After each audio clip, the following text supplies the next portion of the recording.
안녕하세요. 청소년 감자묵상 청감묵입니다. 오늘의 성경 말씀은 야고보서 4장 12절입니다.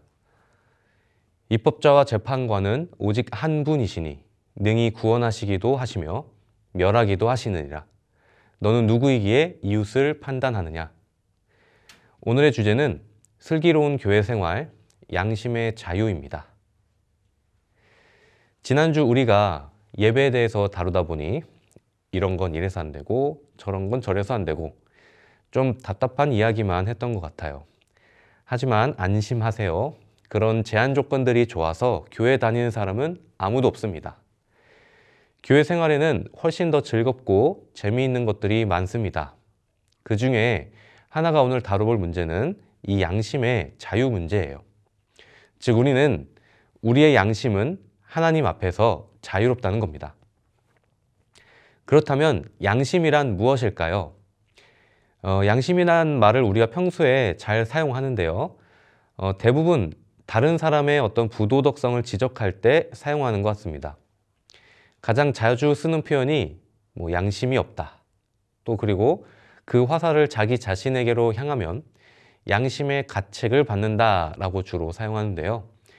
의외로 성경은 이 양심을 아주 중요한 주제로 다루고 있습니다. 왜냐하면 이 양심이란 우리의 마음의 문제를 결정적으로 결정하는 역할을 하기 때문입니다. 그렇다면 이 양심에 대한 정확한 뜻을 한번 살펴보겠습니다. 사전을 보면 이렇게 나와 있는데요. 사물의 가치를 판단하고 자기의 행위에 대하여 옳고 그름과 선과 악을 판단하는 도덕적인 의식이라고 말합니다. 쉽게 말하자면 어떤 일이 옳고 그른지 혹은 어떤 사람이 선한지 악한지를 판단해주는 기준이 다 우리 안에 있다는 거예요. 우린 그걸 양심이라고 합니다. 그 기준을 토대로 우리는 누군가가 선하다고 말하기도 하고 어떤 사건을 놓고 문제가 있다고도 말하기도 하는 것이죠. 그래서 모든 사람들은 각자의 양심에 따라 다른 사람들을 판단합니다. 그리고 그 기준은 각자 다 달라서 A라는 사람을 누군가는 선하다고 판단하지만 누군가는 악하다고 판단하는 거죠. 다 상대적입니다. 여러분 혹시 누군가와 싸워본 적 있죠? 아마 싸워본 적 없는 사람은 없을 겁니다. 그런데 그 싸우는 이유를 잘 살펴보면요. 결국 서로 양심의 기준이 다 달라서인 걸 알 수 있어요. 서로 각자 생각으로 각자 양심으로 상대방을 판단합니다. 그러니까 화가 나는 것이겠죠. 이처럼 우리는 각자의 양심에 따라 다른 누군가를 판단하는 일에 익숙합니다. 그래서 싸우는 두 사람을 화해시키기 위해서는 가운데서 두 사람의 기준을 중재시키는 사람이 필요합니다. 권위가 있는 사람이 필요한 거죠. 이를 제도화한 게 있다면 재판제도라고 할 수 있습니다. 그런데 성경에서 예수님은 이 양심과 판단에 대해 우리에게 전혀 다른 말씀을 하십니다. 서로 판단하지 말라는 말씀이에요. 왜냐하면 우리는 판단할 권리가 없기 때문입니다. 판단할 권리는 오직 하나님 한 분에게만 있기 때문이에요. 왜냐하면 그 어떤 사람일지라도 누군가의 마음을 다 들여다볼 수는 없기 때문입니다. 그런데 악한 우리는 우리가 자격 없다는 걸 생각하지 않고 자꾸 다른 사람을 판단하죠. 그런데 예수님은 그런 거 하지 말라는 거예요. 오늘 본문을 보겠습니다. 새번역 성경을 제가 좀 보기 쉽게 바꿨습니다. 야고보서 4장입니다. 형제자매 여러분, 서로 판단하지 마십시오. 자기 형제자매를 판단하는 사람은 법을 판단하는 사람입니다. 당신이 법을 판단하면 당신은 법을 행하는 사람이 아니라 법을 판단하는 사람입니다. 법을 제정하신 분과 심판하시는 분은 하나님 한 분이십니다. 그는 구원하실 수도 있고 멸망시키실 수도 있습니다. 그러므로 도대체 당신이 누구이기에 이웃을 심판하십니까? 여러분은 내일 일도 알지 못합니다. 여러분의 생명이 무엇입니까? 여러분은 잠깐 나타났다가 사라져버리는 안개에 지나지 않습니다. 이처럼 다른 사람의 겉만 보고 쉽게 판단하면 안 되겠죠. 그런데 이 원리를 반대로도 적용해 보시길 바랍니다. 우리가 다른 사람을 판단하지 않게 되면 일어나는 일이 있습니다. 바로 여러분 양심도 판단받지 않겠죠. 그리고 실제로도 여러분의 양심을 판단할 자격이 있는 사람은 아무도 없습니다.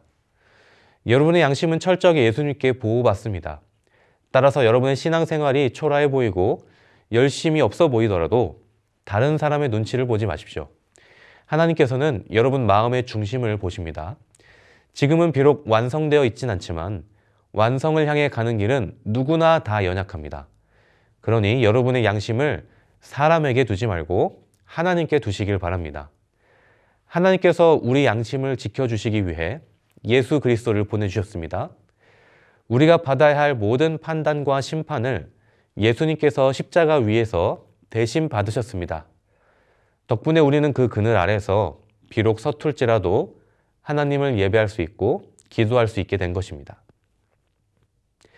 따라서 여러분의 교회 생활과 여러분의 믿음을 바라보건대 조금 엉성해 보이더라도 힘을 내시길 바랍니다.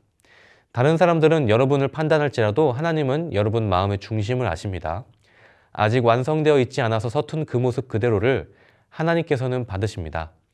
왜냐하면 하나님께서 원하시는 것은 완벽한 예배가 아니라 하나님을 사랑하는 마음이기 때문입니다.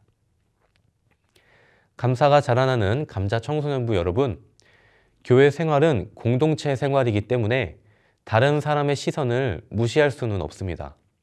하지만 이때 우리가 필요한 것이 바로 믿음입니다. 그리고 그 믿음을 보장해 줄 성경 말씀이 필요하죠. 그러니 우리가 성경을 열심히 배워가야겠습니다. 여러분의 교회 생활이 슬기로운 교회 생활이 되기를 바라며 여러분의 양심과 신앙을 보호해 주실 예수님을 믿고 따르는 참된 그리스도인이 되시기를 주님의 이름으로 축복합니다.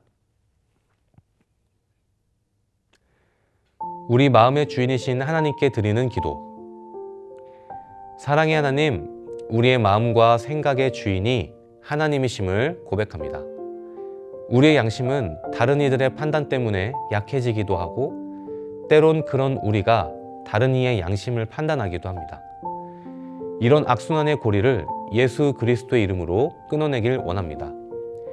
하나님 한 분만이 모든 판단을 하실 수 있는 분이심을 고백할 수 있도록 도와주세요. 우리의 양심과 믿음을 보여주시는 예수 그리스도의 이름으로 기도합니다. 아멘.